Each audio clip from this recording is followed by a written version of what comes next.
Welcome back after the break. आप देख रहे हैं आज पाकिस्तान। बात ज़रा करते हैं सियासी मंजरनामे की और ख़ुसूसन MQM के हवाले से। 2005 के इंतखाबात के बाद जितनी कौमी सीट्स MQM ने हासिल की थी, इसको पाकिस्तान की चौथी बड़ी कौमी जमात होने का स्टेटस दिया जा रहा था, यानी महाजिर कौमी मूवमेंट से मुत्तहदा कौमी मूवमेंट तक का सफ़र। लेकिन हालिया जो हमारे सामने ज़मनी इंतखाबात की रविश नज़र आती है, तो लोग कह रहे हैं कि शायद ये ज़वाल पजीर हो चुकी है और अब MQM का पाकिस्तानी सियासत में कोई रोल नहीं होगा।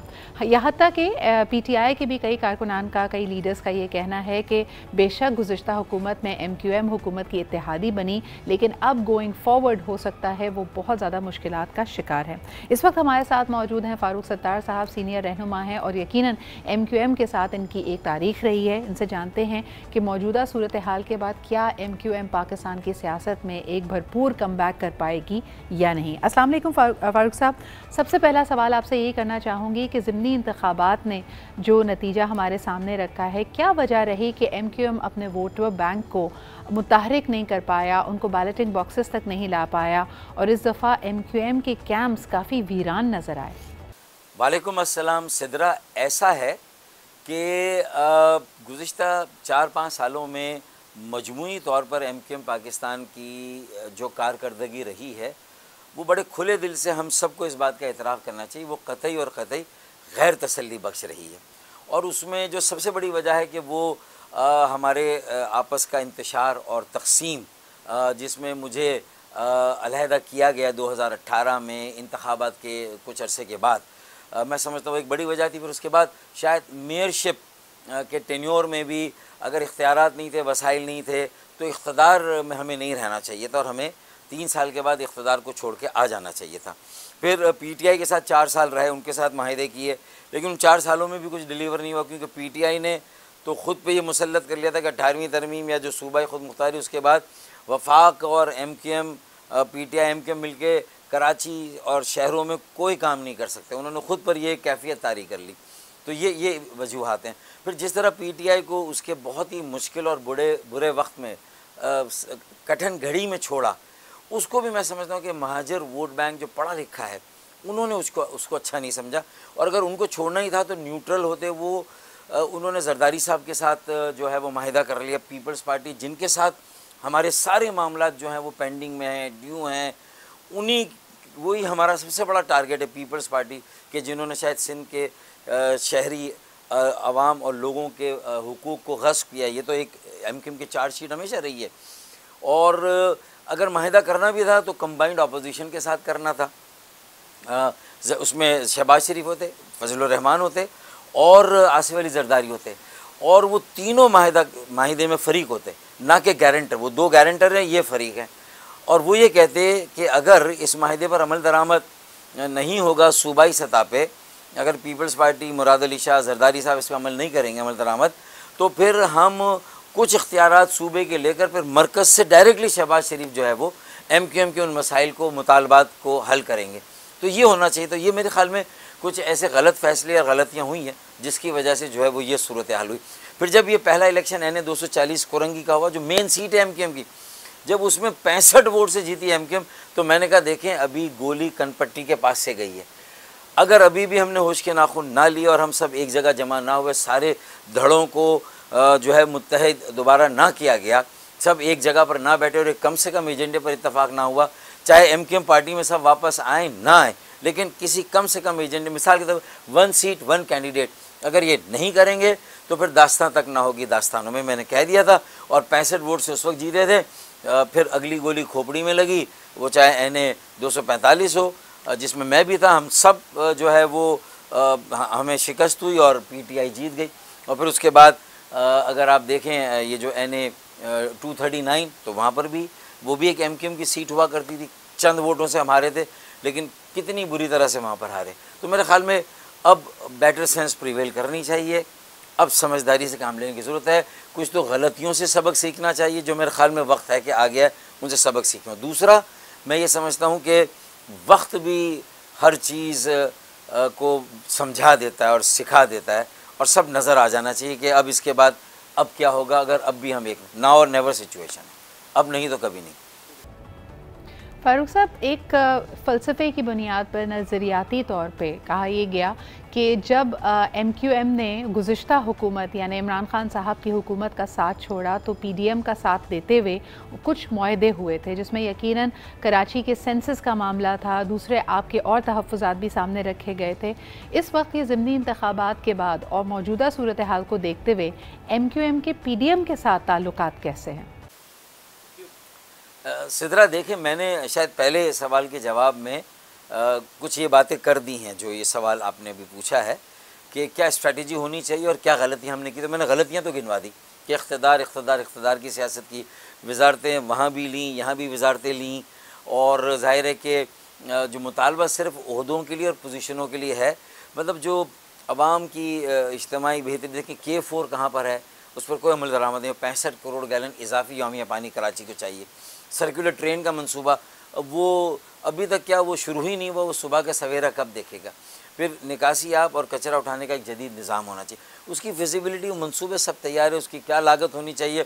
एक बड़े शहर में एक जदीद निज़ाम क्या हो, जो कॉस्मोपॉलिटन और मेट्रोपॉलिटन शहर हो, वहाँ कैसे कचरा उठेगा, निकासी आप कैसे, जो ट्रीटमेंट प्लांट से तीनों के तीनों बंद है। एक मौरीपुर का मैं लाया था, उससे पहले मैं S2 में मैं लाया था, फिर उससे पहले महमूदाबाद का और साइट का वो भी बंद पड़ा हुआ है, फिर सेकेंडरी सीवर्स नहीं है। यानी बहुत सारी ऐसी चीज़ें जिसको आइडेंटिफाई करने की ज़रूरत है। एक बड़ी मकदार में सालाना 400 अरब रुपए कम से कम कराची को मिलने चाहिए। अच्छा, ये तो एक आपका नैरेटिव हो गया कि कराची के अवाम को किस चीज़ से आप उनके दिलों को जीत सकते। तो एक तो ये कि फोकस्ड एजेंडे पे काम करना, कि मरदमशुमारी के ऊपर आपको बहुत बड़ी एक स्ट्रगल करनी होगी, तहरीक चलानी होगी। गैर आइनी कोटा सिस्टम के ख़ात्मे के लिए जो बेरोज़गारी है, महंगाई है, उसमें ख़ास तौर पर जो PRC डोमिसाइल सिस्टम हमारा इतना वीक है कि कराची का डोमिसाइल हर पाकिस्तानी कहीं से भी आ जाए वो बना सकता है, लेकिन हम कहीं किसी और शहर का डोमिसाइल नहीं बना सकते। हमारे कोटे में भी नौकरी किसी और को मिल रही है। ये सारी बातें। फिर बल्दियाती इख्तियारात और वसाइल, जिस पर पीपल्स पार्टी से माहिदा किया और वो खूब चक्कर पर चक्कर दे रहे हैं, वो घुमा रहे हैं आपको और हम घूम रहे हैं, तो उस पर अदालत में जाना चाहिए, तौहीन अदालत का केस करना चाहिए। मेरी पिटिशन थी ना, थ्रू हुई थी, 2017 में डाली थी मैंने, आर्टिकल 140A की। वो फरवरी 2022 में चीफ जस्टिस गुलजार अहमद शेख ने उसको मंजूर किया। तो उस पर अमल दरामद के लिए जो 2013 के बल्दियाती कानून को में तरमीम करनी, अगर पीपल्स पार्टी नहीं कर रही तो MQM के सारे धड़ों को एक होकर, जमात इस्लामी भी, PTI भी और TLP, हम सबको मिलकर तौहीन अदालत में जाना चाहिए। और एक धरना भी बड़ा शार कायदीन पे, शार फैसल पे या M.A. जिन्ना रोड पर कहीं ना कहीं हमें ये धरना भी देना है। तो मैं समझता हूँ कि ये एक एहतजाजी तहरीक भी चलानी होगी। तो ये हमें अपनी इन सारी, और पीपल्स पार्टी को अब एक डेडलाइन देनी होगी कि अब आपने उनके साथ माहिदा कर लिया, हालांकि आपको कंबाइंड अपोजिशन के साथ करना था, चलें, लेकिन अब एक डेडलाइन दें। और दो चीज़ों पर अगर वो 15 दिन में डिलीवर ना करे या महीने में डिलीवर ना करे, 2023 के इलेक्शन से पहले बहुत ज़रूरी है कि आप एक तो अपनी सफ़ों को जो है वो दोबारा से मुनज़्ज़म करें, दोबारा से आप यकजा हों, और उसमें अगर मेरी वापसी और मेरे साथ जितने भी साथी हैं, सैकड़ों या हज़ारों, उनको इज़्ज़त के साथ और वक़ार के साथ वापस लिया जाए। और उसमें मेरी सारी बातें खालिद भाई ने मानी थी। जब बाई कौमी असम्बली के जो NA 245 के ज़िमनी इलेक्शन पे हमारी बातचीत हुई, लेकिन फिर उन्होंने कहा बुज़ुर्गों ने मना कर दिया, तो शायद इसीलिए उन्होंने नहीं लिया। लेकिन मुझे लगता है कि अब उनका इशारा बुज़ुर्गों से जहाँ पर भी है, लेकिन अब बेटर सेंस हर जगह प्रिवेल करेगी, मुझे लग रहा है। अब ये वक्त आ गया कराची में MQM की तकसीम और इंतशार और यहाँ सियासी खला, ये पूरे मुल्क की मुस्तक़बिल के लिए, पूरे मुल्क की बका सलामती, पूरे मुल्क की मजबूती और इस्तेहकाम और पूरे मुल्क की तामीर और तरक्की के लिए ज़हर कातिल है। इस इंतशार और तकसीम को ख़त्म करना होगा और एक स्टेबल कराची के लिए एक स्टेबल MQM, एक यूनाइटेड MQM बहुत ज़रूरी है। और सिर्फ MQM ही नहीं बल्कि बाकी जमातें जो कराची में ये समझ रही है कि MQM की तकसीम से हम फ़ायदा उठाएंगे, तो वो भी इस बात पर ना लड़ें, मेयरशिप के लिए लड़ें। किसी भी पार्टी का मेयर आए, दो पार्टियाँ मिलाकर मेयर लाएँ, लेकिन उसकी टांगें सब खींचेंगे। तो उसके लिए जो मेगा प्रोजेक्ट्स हैं उसके लिए एक अर्बन डेवलपमेंट कमीशन बनाया जाए, आर्टिकल 149(4) में, जो कसीरुल जहती, कसीरुल शोबा जाती, कसीरुल जमाती हो, जिसमें कराची के सीनियर बेटे तमाम सियासी जमातों के, सनतकार, ताजिर, सब शोबों के शामिल हो, मसलकी एतबार से भी हर लिहाज से वो सब मिलकर ओनरशिप देंगे। तो मैं आपको गारंटी देता हूँ कि मैं 400 अरब रुपए मरकज़ से सालाना कराची को ला के दूँगा और सारी सियासी जमातों का क्रेडिट होगा बशमूल MQM के। कि सब ने मिलकर कम से कम सर्कुलर ट्रेन, 65 करोड़ गैलन इजाफी यामिया पानी, कचरा निकासियाब, गटर, ये सारे मसाइल हम हल कर सकते हैं अगर हम एक विज़न रखें और हम सबको साथ लेकर चलें। एक तबका, एक जमात, एक मेयर, एक पार्टी इस शहर के मसाइल को अकेले हल नहीं कर सकती। आपका रद्द अमल चाहेंगे? कामरान टिसौरी साहब गवर्नर सिंध तैनात होते हैं और इस पे आपका क्या रद्द अमल होगा? क्या इसको किसी तरह से भी MQM की एक फ़तह समझा जाए? एक पास रहा है, आपका क्या रद्द अमल है? मैं समझता हूँ कि फ़तह और शिकस्त का ये मामला नहीं है, बल्कि मेरा एक मौक़िफ़ था 4 साल पहले, वो मौक़िफ़ सही साबित हुआ है कि देखें, एक सियासी बसीरत और बीनाई होती है। मैंने कुछ सलाहियतें, वो चूँकि मेरे दोस्त थे इसलिए उस वक्त ये समझा गया कि मैं शायद दोस्ती निभा रहा हूँ और अपने दोस्त को बेजा हिमायत कर रहा हूँ और उसको नवाज रहा हूँ बहुत सारी चीज़ों से। तो इसलिए एक परसेप्शन भी बन गया था कि फ़ारूक भाई ने ये गलतियाँ की, नज़्म व ज़ब्त की खिलाफ वर्जी की, लिहाजा उन्हें पार्टी से अलग किया जाए और कामरान टिसौरी भाई को किसी तौर पे उन्हें सेनेट का टिकट ना दिया जाए। उनमें क्या कमाल है, ये पता नहीं क्या मजबूरी है, कमज़ोरी है फ़ारूक भाई की, और MQM is not for sale, ये सारी बातें की गई थी। लेकिन आज जब MQM की राब्ता कमेटी ने ख़ुद खालिद मकबूल भाई ने और साथियों ने उन्हें गवर्नरशिप के लिए, तो मैं समझता हूँ कि शायद जो 4 साल पहले मैंने बात की थी या जो कुछ मैंने काम, यानी एक लॉबिस्ट बहुत अच्छे हो सकते हैं, उनके मुख्तलिफ़ शोबाए ज़िंदगी में लोगों के साथ जो ताल्लुक़ और जो उनके वास्ते है, जो वास्तेदारी है, मैं समझता हूँ कि उससे पार्टी काफ़ी फ़ायदा उठा सकती है। और अगर उन्होंने ये सोच के उन्हें गवर्नर बनाया है तो अब उन्हें ओन करना चाहिए और ये नहीं होना चाहिए कि उसमें पसो पेश करें। अगर क्रिटिसिज्म हुई, मीम्स बने, तो उसको एक तरफ रखना चाहिए। फ़ैसला मुझे नहीं मालूम क्यों किया, किस लिए किया, लेकिन मेरा स्टैंड विंडिकेट हुआ तो कम से कम मुझे ये बड़ा दिली इत्मीनान हो कि जो मेरे पार्टी से बेदखल होने की वजह थे और जिनको असल में मुद्दा अलह बनाया गया था, जो बोन ऑफ कंटेंशन थे, जब उन्हें पार्टी में लेके एलिवेट कर दिया गया तो मेरे और मेरे बाकी साथियों का फिर क्या कसूर है। मैं आज भी बैग नहीं कर रहा कि मुझे खुदा के लिए पार्टी में ले लें, लेकिन देखना ये चाहिए कि क्या वो फ़ैसले सही थे या गलत थे। तो मेरे ख़्याल में आज सबको यकजा करना है और जो फ़ैसले हो गए उनको, जो सही फ़ैसले हुए या जो फ़ैसले हुए, तो अब उनको ओन करना चाहिए और गवर्नर को ओन करें और उनके ऑफिस को फंक्शनल बनाएं। देखिए, पहले भी 13-14 साल तक MQM के पास गवर्नरशिप रही, तो क्या कोई ऐसा इम्कान है कि MQM को इस तरह करे कि उस ऑफ़िस को इतना फंक्शनल कर दे, उसको इतना ज़िंदगी के मुख्तलिफ़ शोबों के लोगों के लिए अहम बना दे कि उससे हम लोगों को डिलीवर भी कर सकें और काम भी ले सकें। अब इस काम पे पूरी पार्टी को लगना चाहिए, मेरा ये ख्याल है। कई सर्वेज़ और स्टडीज़ के मुताबिक MQM के जो कोर वोटर्स थे, जो आपका वोट बैंक था, वो काफ़ी नाराज़ है MQM के रोल से। आप वो समझते हैं कि आप हर दफ़ा हुकूमत का हिस्सा तो बनते हैं किसी ना किसी तरह, लेकिन पाकिस्तान के और ख़ुसूसन कराची के शहरी सिंध के मसाइल को हल करने में कोई वाज़ेह तब्दीली नहीं ला पाते, कुछ कंट्रीब्यूट नहीं कर पाते। तो आप क्या समझते हैं कि एक टर्न अराउंड स्ट्रैटेजी अगर MQM को अपनानी है तो वो क्या हो सकती है? सिदरा, मेरे ख्याल में इस सवाल का भी मैं जवाब पहले सवाल में दे चुका हूँ मैं, और यही मैंने कहा कि वो सारे फ़ैसले बहुत ज़्यादा तनक़ीद का निशाना बने और आवाम की एक अक्सरियत ने उन फ़ैसलों को पसंद नहीं किया और उन्होंने कहा कि ठीक है, PTI ने 4 साल कराची में कुछ डिलीवर नहीं किया, MQM के किसी मुतालबे पर अमल दरामद नहीं हुआ, यहाँ पानी और निकासियाब कचरा उठाने का निज़ाम और कोई बुनियादी सहूलतें नहीं मिली, मिसिंग पर्सन बाजियाब नहीं हुए, दफातर वापस नहीं मिले, कोई चीज़ नहीं हुई, तो PTI को आप छोड़ के अगर 1 साल पहले ही छोड़ देना था, अगर छोड़ना था, और न्यूट्रल होके बैठ जाते, ना कि आप वहाँ जाके जिनके साथ आप लड़ते रहें, जिनसे आपके तमाम, जिन्होंने आपके हुकूक खस किए, उनके साथ अगर आप इस तरह जाके बैठ जाएंगे और माहिदा उनसे कर लेंगे, तो फिर तो आपने ख़ुद जो उसी शाख को काटा जिस शाख पे आप बैठे हुए हैं। तो लोगों ने इसको पसंद नहीं किया, बिल्कुल आपने सही कहा। तो मेरे ख़्याल में इसीलिए ज़िमनी इंतखाबात में जो नताइज आ रहे हैं उसमें PTI से अलग होना और PDM या जो भी पीपल्स पार्टी के साथ माहिदा करना, मेरे ख़्याल में इसको लोगों ने कतई पसंद नहीं किया और ये गलत सियासी फ़ैसला था। क्या आप समझते हैं कि एक यूनाइटेड MQM का कोई फ्रंट बन सकता है? इस वक्त ये पार्टी काफ़ी मुंतशिर नज़र आती है, मुख्तलिफ धड़ों में बटी हुई है। क्या आप समझते हैं कि आने वाले इलेक्शंस जब भी वो अनाउंस हो 2023 या जिस भी महीने में, तो किस तरह देखते हैं कि एक साथ मिलकर क्या इलेक्शंस लड़े जा सकते हैं? दोबारा एक दफ़ा अपने वोट बैंक को इकट्ठा किया जा सकता है? मैं ये समझता हूँ कि 2023 के इलेक्शन से बहुत पहले हमें ये करना होगा, एक यूनाइटेड MQM के तस्वुर को एक अमली शक्ल देनी होगी।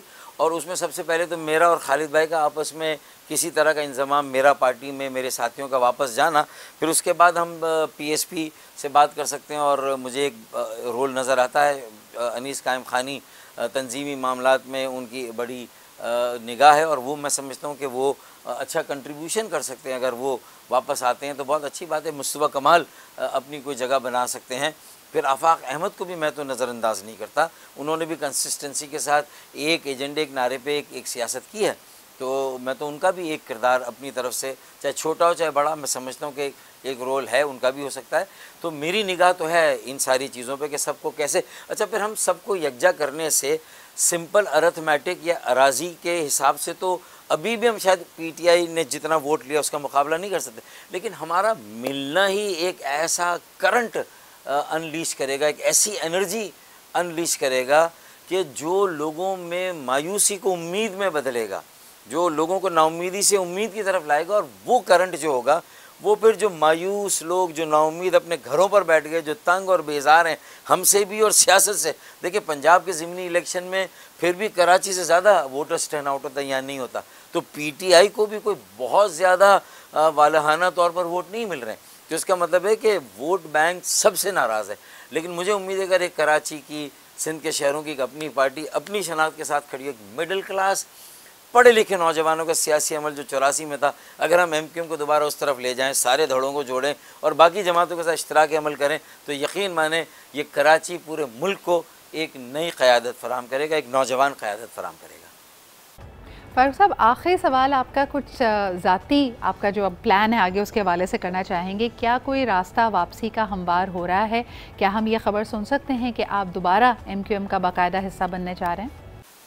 मैं ये कहूँगा कि इस मरतबा जो माहौल बना है, इम्कानात ज़्यादा रोशन है मेरी और मेरे साथियों की वापसी के, और मुझे भी जाके कोई कन्वीनियर नहीं बनना, और कोई मैंने कभी भी ये शर्त ही नहीं रखी कि मुझे कौन सा ओहदा चाहिए, कौन सी पोजीशन चाहिए। मैंने तो कहा मैं एक आम कारकुन बन के भी आऊँगा, लेकिन जो एक हमारा फोकस्ड नैरेटिव, एक एजेंडा हो जिसमें हम लोगों से ये बात कहें, मैं और खालिद भाई खड़े होकर वर्कर इजलास हो जिसमें मेरे और मेरे साथियों और मेरा एक वालहाना इस्तकबाल नहीं, एक अपनायत भरा इस्तकबाल हो, एक इज़्ज़त और वक़ार के साथ हमें वापस लिया जाए। और फिर ये एजेंडा हम कहें कि मैं और खालिद भाई हम दोनों कहें कि हम अपनी गलतियों की कौम से और अपने वोट बैंक से तहे दिल से माफ़ी मांगते हैं और उसके इजाले का अहद करते हैं, और उसके लिए फ़ोकस एजेंडे पे काम करेंगे जिसमें मरदमशुमारी और मैंने जो 140 बल्दियाती इख्तियारात वसाइल, डोमिसाइल, PRC, गैर आइनी कोटा सिस्टम, K4, ये सारी चीज़ें हम उनको कहें हम इस पर काम करेंगे। और उसके बाद हम दूसरी जमातों के साथ भी इस तरह के अमल करेंगे। और दूसरा उसके साथ साथ कि हमारी इजारादारी नहीं है, हम इंशाअल्लाह बहुत जल्द इंट्रा पार्टी इलेक्शन करा के मरकज़ी सतह पर भी और पार्टी के तमाम ढांचे और स्ट्रक्चर में बहुत जल्द 40 और 35 साल से कम उम्र के नौजवानों और नौजवानों की एक अक्सरियत को लाकर 50%, 65% लाकर अगले 10 साल की क़यादत जो है, नई टीम, नए चेहरे और नौजवान क़यादत, उसको मुतारिफ़ कराएंगे अपने वोट बैंक को और अपने शहर के लोगों को और मज़लूमों को। मैं समझता हूँ ये इतना बड़ा एक जंप होगा जो हमारे एतमाद को कायम करेगा, आवाम से हमें दोबारा जोड़ेगा कि हम तो आहिस्ता आहिस्ता बैक सीट लेंगे, अगली सीट पे अब हमारे बच्चों को, बेटियों, बेटों को और नौजवानों को बैठना है। तो मेरे ख़्याल में ये वाला नैरेटिव बहुत ज़रूरी है बताना कि हमारी इजारादारी नहीं है, ये एक इज्तिमाई एक own Karachi, save Karachi, make Karachi, own Pakistan, save Pakistan, make Pakistan, ये सब के लिए हमें करना है। तो मेरे ख़्याल में एक इस नैरेटिव से बड़ा फ़र्क पड़ेगा। और जब ये बात मैं कर रहा हूँ, इंशाल्लाह इस बात पे मेरे साथी अब लगता है कि आमादा हो रहे और होंगे, और हमारी वापसी के इम्कानात ज़्यादा रोशन हैं, बेहतर हैं पहले से। तो अब बहुत करीब है या करीब है, लेकिन बहुत दूर नहीं है इंशाल्लाह। बहुत बहुत शुक्रिया हमारे साथ मौजूद रहने के लिए। MQM की यकीनन एक फुटप्रिंट है जब हम बात करते हैं सिंध की, खुसूसन शहरी सिंध की सियासत पे, कराची पर। कराची में अभी भी MQM को सपोर्ट करने वाले लोग, MQM के मंशूर पे यकीन रखने वाले लोग मौजूद हैं, लेकिन एक काबिल लीडरशिप की ज़रूरत है जो इन सब को इकट्ठा कर सके। एक छोटा सा ब्रेक लेते हैं and we'll be right back.